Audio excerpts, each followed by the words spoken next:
Si te gustan nuestros contenidos, hacenos el aguante. Sumate a la comunidad Aijuna. Tu aporte es fundamental para que la radio siga sonando. Suscríbete en aijuna.fm.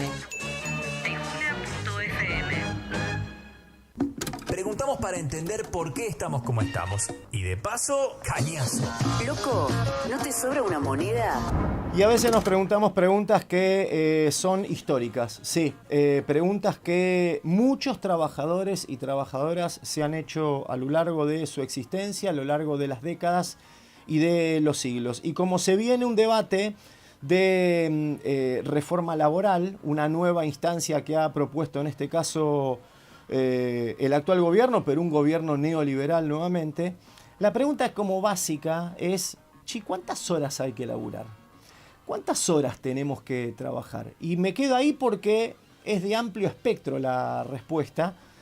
Podemos mencionar un número de horas convencional, podemos mencionar lo que te dicen a veces cuando vas a buscar un laburo, que es no, acá se trabaja hasta que se termina el trabajo.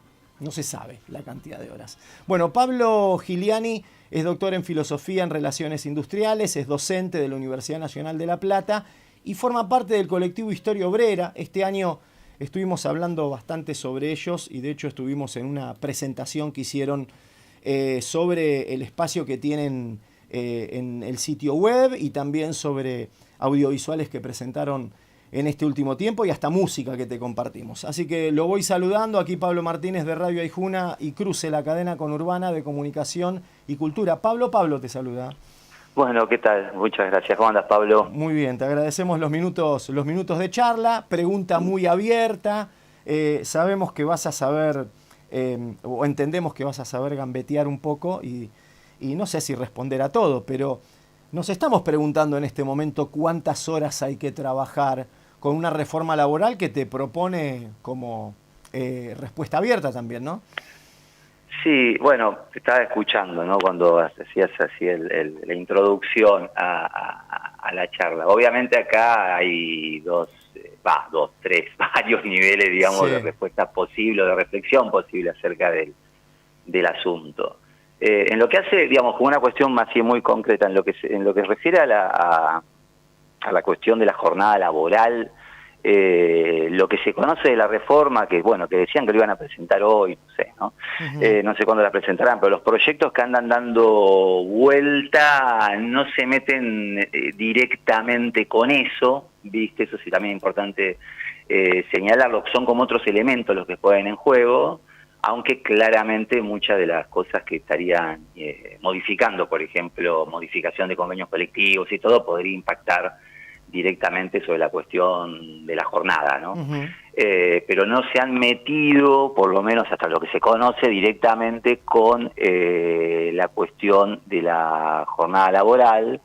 Pero de todos modos, viste que digamos, hace unos años se había empezado a discutir nuevamente la cuestión de la reducción las de la 6 horas jornada legal. Uh-huh. Claro, las 6 horas. Acá y en todo el mundo, porque de hecho México lo aprobó hace 2 años. Claro, en algunos lados se ha aprobado, se ha venido avanzando en el sentido. Nosotros hoy nos encontramos en las antípodas claro. de ese debate, eso está claro.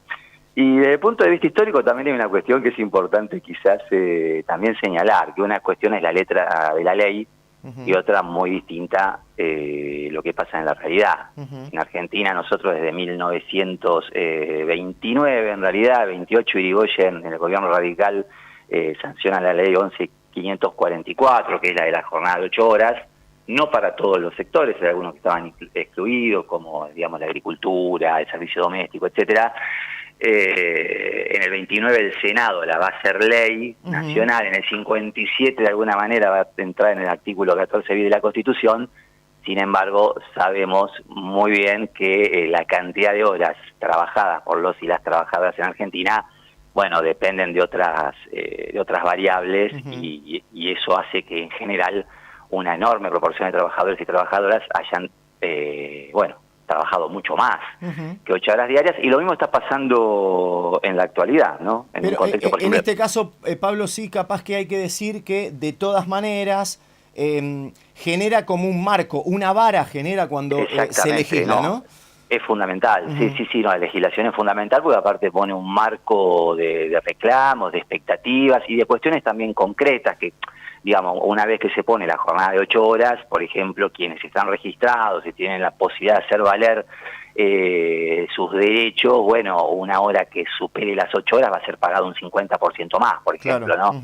Entonces hay elementos que son centrales y aparte forma parte de la lucha histórica del movimiento obrero. El 1 de mayo, por ejemplo, la historia del 1 de mayo está ligada directamente en términos internacionales y locales a la consigna y al objetivo de conseguir las 8 horas diarias de trabajo o las 48 semanales. Así que obviamente la ley es un punto muy importante,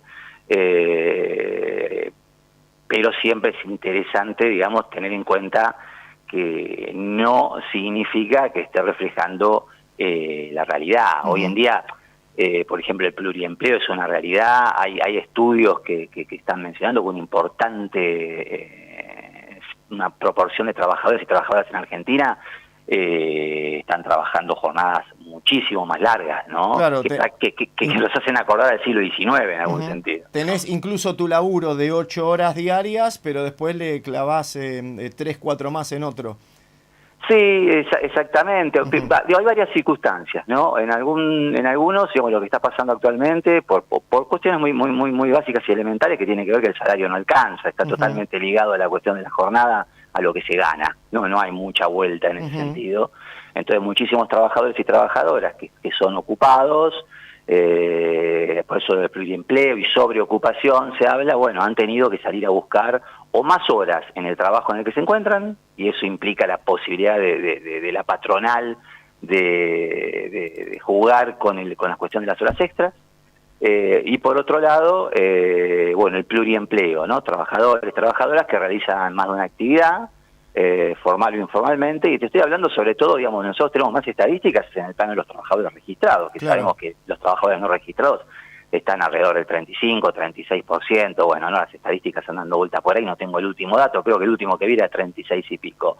Bueno, ahí también tenés otra gama, digamos, qué sé yo, ejemplificada hoy con los de los Rappi, supone todo ese tipo de cosas, ¿no? Porque digamos, no están los informales, pero también tenés todo lo que es lo que queda aparentemente por fuera de la relación asalariada, pero que en realidad es una relación de ese tipo, que tiene que ver con capitalismo de plataforma, Uber, Rappi, todo eso, y los monotributistas, que ahí sí podría entrar, eso sí es un mal dato, en la reforma laboral, eso que se había empezado a avanzar, que los monotributistas muchas veces tenían la posibilidad de mostrar que en realidad eran salariados encubiertos, ahora la ley le garantizaría a esa patronal que incorpora trabajadores y trabajadoras de esa manera, que directamente desligarse de eso y queda efectivamente nuevamente toda la carga sobre el peso de los trabajadores y trabajadoras. Bueno, muchas cosas en juego, pero en concreto esta cuestión de que realmente hoy se están trabajando nuevamente muchas más horas. No es que antes no se trabajaban más horas, siempre la jornada laboral para un sector importante, bueno, en el campo, por ejemplo, ¿no? En comercio, hoteles, restaurantes, sectores de transporte, construcción, te estoy nombrando algunos lugares en los cuales eso siempre fue típico, que las jornadas laborales estuvieran por arriba de las 8 horas, no en todas esas, aparte siempre pagas, como yo te decía, con un extra salarial, porque muchas veces son en negro, pero bueno, pues es un mapa, viste, bien heterogéneo, pero claramente, vuelvo al punto que decías vos, la cuestión legal es importante de todas maneras, yo me detengo en esto para que no nos quedemos simplemente en la cuestión legal, por eso era tan importante esa discusión sobre la reforma, digamos, de la jornada, del achicamiento a las 6 horas, porque aparte entra la posibilidad de discutir otras cuestiones, ¿no?, que hacen a la vida de los trabajadores y las trabajadoras, como el tiempo libre, y el ocio, y a qué dedicamos nuestra vida, básicamente. Así que bueno, estamos en eso. Y la historia de la jornada laboral, bueno, nos conecta con la historia del movimiento obrero directamente, como te decía, el 1 de mayo, bueno, su historia está estrechamente ligada allá por el siglo XIX a la lucha de los trabajadores y las trabajadoras en el mundo por fijar la jornada laboral en 8 horas. Bien, me detengo ahí porque es bueno también pensarlo en relación a pujas. Cuando nos preguntamos cuántas horas hay que trabajar, claramente hay una historia del movimiento obrero que, bueno, que ha pujado, que ha peleado por ordenar, si de alguna manera, si lo queremos pensar así, esa cantidad de tiempo dedicado al trabajo, de pujar también para ver qué sucede con el tiempo libre y el ocio. Bueno, pues del otro lado tenés personas, digo, el año pasado en el Congreso alguien dijo o le preguntó a los trabajadores y trabajadoras de la Argentina para qué quieren el tiempo libre y el ocio, ¿no? Lo tenés presente, sí. Sí, sí, por eso. Acá esto es clave, a ver, porque en general la cuestión, y eso está ligado muy directamente a la cuestión salarial, ¿no? Primero una cosa me gustaría decir, es decir, hoy en el mundo la productividad del trabajo, lo que tradicionalmente hablábamos de el nivel de las fuerzas productivas, es decir, la capacidad de con el trabajo humano generar bienes, servicios para el consumo del conjunto de la población mundial, garantizaría que el conjunto de la población mundial tenga jornada de 3, 4 horas y, claro, y garantizamos el bienestar del conjunto, ¿no? Y aparte podríamos democratizar la manera en que decidimos qué producimos, porque está claro que hoy en día se produce globalmente un conjunto de cuestiones que no tienen ninguna utilidad social, que van en contra de digamos, de entorno en el que nosotros vivimos, etcétera. Digamos, no me quiero meter en esa cuestión, pero que es básica y que es fundamental. Pero sí saber que con una mejor distribución de esas riquezas y estaríamos laburando 3, 4 horas garantizando la subsistencia. Sí, no, totalmente, y pudiendo aparte cuidar un conjunto de cuestiones que tienen que ver a la reproducción del planeta, digamos, ya directamente, y de la humanidad, no el viejo sueño socialista, comunista, digamos, de que efectivamente podamos decidir democráticamente y en conjunto la manera en que trabajamos, nos reproducimos, vivimos, distribuimos lo que producimos, etcétera. Pero más allá de eso, me parece muy importante que esto que vos mencionabas abre una cuestión que es, bueno, ¿a qué tenemos derecho los trabajadores y las trabajadoras, no? Porque esto que vos mencionás ahí, era esta otra frase, los trabajadores, las trabajadoras pensaron que podían comprarse, ahora no me acuerdo, irse de vacaciones, dijo alguna vez Stroessner, sí, o cosas por el estilo, ¿no? Ya por suerte me las olvido esas cosas. También dijeron que se pensaron que podían tener un aire acondicionado. Claro, un televisor, bueno, cosas por el estilo. Digo, y el problema es que en general, en periodos tan largos de depresión de salarial, de lo que los trabajadores y las trabajadoras ganan, también lo que termina generando en la práctica es el retroceso de las expectativas de los trabajadores y trabajadoras acerca de lo que consideran que pueden obtener, ¿no? Que vos fijate un par de cosas. Yo me acuerdo en el conflicto de los metrodelegados del subte hace varios años, ya hace casi como 20 creo, en algún momento se cuestionaba, claro, eran trabajadoras de buenos salarios, y de los medios periodísticos, etcétera, se le cuestionaba y les mostraban el recibo de sueldo diciendo, bueno, ustedes ganan más que un médico, ¿no? Una médica. Sí. Y los metrodelegados muy racionalmente decían, bueno, que se organicen y que luchen, digamos, por su salario. Claro, no es que yo gano mucho, sino que el otro gana poco, en definitiva, ¿no? Exactamente. Sí. Entonces acá hay iniciativas, por ejemplo, los aceiteros, yo les recomiendo. Ellos, por ejemplo, tienen un discurso muy interesante, porque ellos no plantean la canasta básica que plantea la INDEC. Dice, no, ¿para qué necesitamos nosotros? Que la canasta básica de la INDEC es un dibujo y así todo, el 50% de los asalariados en Argentina están por debajo de la misma. Y sin embargo vos mirás lo que incluye, no incluye el alquiler, empecemos por ahí, así que imaginemos, ¿no?, de lo que estamos hablando, es que nosotros discutamos colectivamente, a ver, un trabajador, una trabajadora, ¿a qué tiene derecho? ¿Cuál es el nivel mínimo, digamos, de vida que necesita, ¿no?, que quiere, que desea? Porque si no, esta cuestión implica que aparentemente tenemos que volver a la idea de que, bueno, nuestras necesidades son únicamente comer, vestirnos y parar de contar, ¿no? Y el resto son horas de trabajo. Entonces, en este punto, la historia del movimiento obrero, vos pensás que estamos, a ver, para que te des una idea, un dato histórico así random, ¿no?, pero que puedo ubicar, en 1833, por ejemplo, en Inglaterra, fijan la jornada legal para los niños y las niñas de 9 a 16 años en 9 horas diarias. Claro. Imagínate lo que era la situación, ¿no? Años antes la primera vez que la fijan para las fábricas de algodón y lana, para los chicos mayores de 9 años eran de 12 horas por ley. Entonces digo, desde ese momento hasta la actualidad ha pasado lo que vos mencionabas, luchas muy importante del movimiento obrero en el mundo por ir reduciendo eso que estaba en la ley, ¿no? Por eso digo, ¿qué es la ley? Bueno, la ley refleja ciertas relaciones de fuerza que tienen, digamos, el capital y el trabajo, ¿no? Muchas veces fija relaciones que han sido ya deterioradas. Hoy, justamente, nosotros nos enfrentamos, cuando estamos con la reforma laboral, Sí. que en la ley en Argentina hay derechos todavía subsistentes que hoy no se corresponden demasiado con la relación de fuerza negativa en la que nos encontramos. Y por eso es tan importante lograr sostenerlas y no retroceder a lo que la patronal, en los hechos muchas veces ya está haciendo en los lugares de trabajo. Ujú. Porque Bueno. mucho de lo que quiere meter ya lo tiene en los lugares de trabajo, de hecho, ¿no? Ujú. Bueno, los trabajadores del neumático vienen remarcando en estos últimos meses Exactamente. que la reforma laboral ya está, digamos. Exactamente. Esta reforma lo que viene a hacer es como a legitimar lo que ya está sucediendo, ¿no? Exactamente, exactamente. Pero por eso, de todos modos, como vos mencionabas hoy, es importante lograr sostenerla en la letra de la ley, porque nos da un parámetro, nos da un marco que nos pone, bueno, unas condiciones de lucha, de pelea, bueno, que no son lo mismo que si eso no estuviera, ¿no? Porque si vos en la ley tenés que, bueno, que la jornada se decide de acuerdo a las necesidades de la patronal, obviamente, bueno, marche preso. En cambio, si vos tenés, digamos, una legislación que te ampara, por más que muchas veces no la puedas hacer respetar, bueno, es una palanca, un recurso más en manos de los que trabajan para tratar de hacer valer sus derechos, ¿no? Quiero, que, bueno, me gustaría dale. agregar algo, Pablo, que tiene que ver con algo de lo que venís hablando, no solo de los datos random, pero nombraste aceiteros. Yo vengo comentando que hubo un cierre importante de muchas paritarias en muchos rubros en este comienzo de diciembre, y aceiteros en particular alcanzó un acuerdo paritario que eleva el salario básico inicial para la categoría de peón a 2.075.000 pesos, que da cuenta de esto que venís destacando. Es llamativo en el resto de las paritarias cuando uno la compara, ¿sí?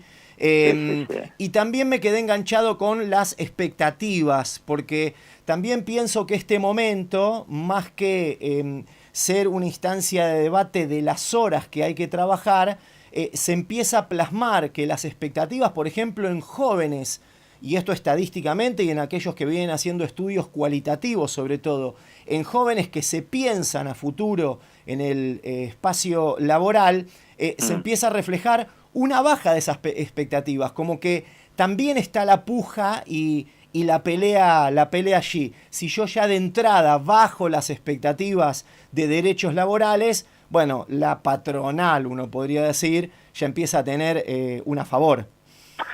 Es que esto es clave, esto que mencionás es clave. Mira, te podría decir un dato de nuevo, si querés datos random y datos históricos concretos. Por eso digo datos random porque hoy mi hija, por ejemplo, ha conseguido un excelente trabajo, acaba de firmar su contrato, está estudiando abogacía, va a entrar a una fiscalía, ¿no? Es chocha. Sí. ¿Sabes cuánto gana inicialmente? No alcanza los 800.000 pesos, Claro. que para mucha gente igual es algo inalcanzable, porque están en 400.000, 500.000. Ella misma hoy trabaja en un estudio de abogado y gana, no llega a los 400.000 pesos mensuales, con 6 horas laborales, trabajo yendo de La Plata a Avellaneda todos los días. Bueno, y estamos hablando de un ámbito de trabajo que le garantiza en el tiempo, en principio, o digamos, buenos salarios, grandes condiciones. Estamos hablando de un lugar de lujo para entrar a trabajar. Claro. Y hoy los salarios iniciales son de ese tenor. Yo me sorprendí, ¿no? Pero digo, saliendo de esta cuestión cotidiana, pero que te la menciono porque acaba de pasar hace unas par de horas, y se vincula con lo que vos decías. Primero felicitaciones, después decir que seguramente para ella esos 800.000 van a tener muchísima significancia, pero después uno se piensa en, no sé, otro momento o otro contexto de otra persona, y claro, los 800.000 a eso voy, por eso digo, nosotros estamos discutiendo con niveles bajísimos salariales que lo muestran, por ejemplo, los aceiteros, con lo que ellos plantean como un salario de ingreso, que es absolutamente, digamos, razonable en el marco del costo del nivel de vida actual, ¿no? Porque una persona, sí, porque esta persona de 21 años, si tiene que ir a alquilar, quiere, digamos, estudiar, tiene que viajar, si el trabajo no es en la ciudad en la que vive, va a tener que viajar todos los días a Quilmes, etc. A ver, digo, ¿de qué estamos hablando? Y nosotros tenemos naturalizado que nos parece ya en el marco actual un buen salario, por decirlo de una manera, cuando no lo es bajísimo. De hecho, está por debajo de la canasta básica. Claro. Ahora, en este punto quiero meterte ya en una cuestión random que vos me hiciste pensar en esto cuando dijiste de los jóvenes, porque acaba de pasar hace un par de horas. Por eso es tan importante y es tan preocupante la situación actual, porque ponele, a ver, la dictadura en Argentina, 1976, en ese año, entre el 76 y el 77, logra bajar el salario real casi en un 30%. Y a partir de ahí, digamos, mejoró en algún momento más, en algún momento menos el salario, pero se mantuvo en niveles bajísimos que ya empezaban a orbitar por niveles que están muy lejos de lo que era previo, digamos, a mediados de la década del 70, ¿no? Y esto genera, de alguna manera, esto que estamos hablando del nivel de expectativas, porque en el salario entra no una cuestión solamente objetiva de las necesidades, sino lo que se instauró un poco en esta conversación que estamos teniendo.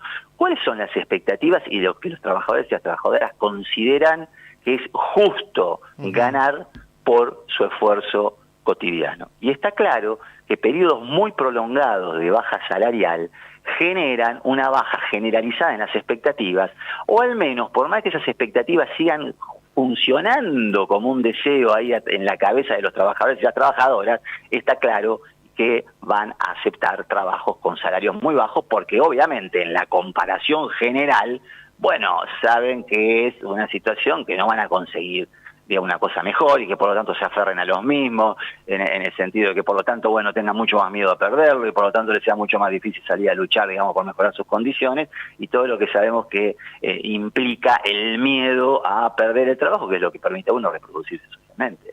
Entonces, hoy, en este momento puntual, yo soy docente universitario y trabajador del CONICET. A mí, por ejemplo, nosotros hemos perdido el 40% de nuestro salario desde diciembre del 2023. Y yo discuto mucho en las asambleas de trabajadores y trabajadoras este aspecto, porque nosotros nos estamos acostumbrando de alguna manera, ¿no?, a un salario que es bajísimo y que genera un nivel de expectativa, y muchos de nuestros compañeros y compañeras hoy, esto del pluriempleo, están saliendo a buscar horas por otros lados, trabajando en un montón de lugares, y naturaliza una situación que es un retroceso histórico, y así para el conjunto de la clase trabajadora. ¿Viste? Por eso para mí es tan grave la situación de hoy, si por ejemplo si esta reforma pasa, si una confrontación de los trabajadores y las trabajadoras que sea decidida, clara en la calle, como fue en el 2017, por ejemplo. Acordate lo que pasó en diciembre del 2017, y no estábamos en el mejor momento histórico de las luchas de la clase obrera. Totalmente. Pero sin embargo hubo una capacidad de salir a la calle y frenar en la calle, durante 2 jornadas muy importantes de lucha, unas reformas fundamentales de, bueno, lo que iba a ser la jornada de la reforma de las pensiones, que también se viene ahora, que es otro tema, las jubilaciones, etcétera, que forma parte también de la vida de los trabajadores y las trabajadoras, como prolegómeno de una reforma laboral que quedó entonces en el tintero. Hoy vuelven a la carga con esto.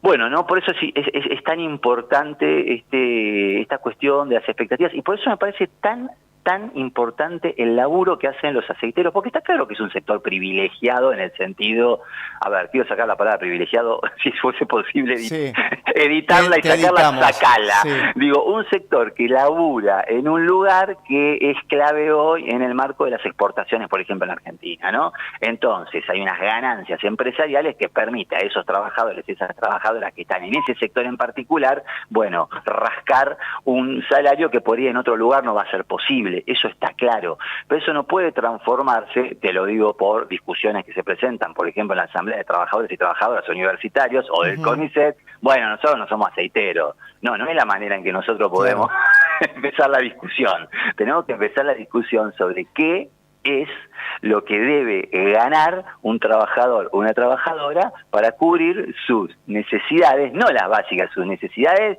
humanas, vitales, que incluyen incluso menos horas de trabajo, más tiempo libre, esparcimiento, dedicarse a lo que se quiera dedicar, en definitiva, y no dedicar su esfuerzo, digamos, y su energía vital al trabajo para que acumule, digamos, los bolsillos de la patronal, de los capitalistas, porque aparte, bueno, estamos en un momento que está clarísimo que la desigualdad viene creciendo, digamos, no solamente la pobreza, sino la desigualdad, que eso implica que alguien se está apropiando, porque no es que nos empobrecemos todos juntos y todas juntas, se empobrecen los trabajadores y las trabajadoras nada más. Incluso, ¿no?, en estas condiciones tenemos bien presente que hay un pequeño grupo de personas que gana, digamos. Exactamente.